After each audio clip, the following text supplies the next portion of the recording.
Ya, assalamualaikum teman-teman. Di sini kita akan bahas kembali inovasi untuk ekspansi industri pribumi gitu ya. Di sini kita akan bahas beberapa pertanyaan yang masuk. Hmm, Salah satunya yaitu inti pertanyaan begini.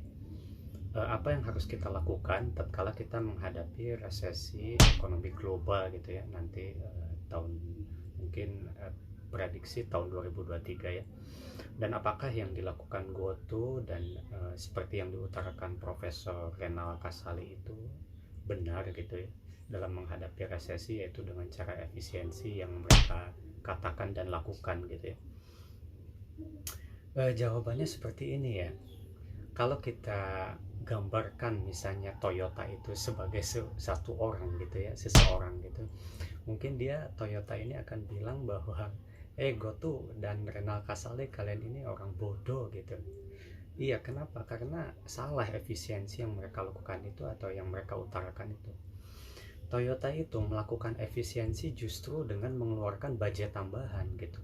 Jadi mereka membuat program namanya C321 gitu ya, atau Construction of Cost Competitiveness 21 gitu ya, yaitu sebuah efisiensi program, sebuah program efisiensi jangka panjang atau mungkin 5 tahun ya, untuk menghemat dana ribuan triliun gitu. Jadi mereka justru menambah karyawan untuk program itu, mengeluarkan budget untuk program efisiensi itu. Jadi intinya mereka melakukan suatu inovasi tingkat lanjut gitu untuk melakukan efisiensi tapi mengeluarkan budget. Jadi bukan seperti Goto dan Renal Kasali gitu ya, yaitu efisiensi yang menahan budget dan bahkan memecat karyawan. Itu salah. Jadi jawaban saya ya intinya itu sebagaimana yang dilakukan Toyota gitu ya. Jawabannya salah gitu, dan bisa jadi kalau misalnya pendapat Profesor Renal Kasal ini digunakan semua perusahaan di Indonesia, ya bakal semuanya jatuh. Bisa jadi Goto juga terancam mati dengan konsep efisiensi seperti itu.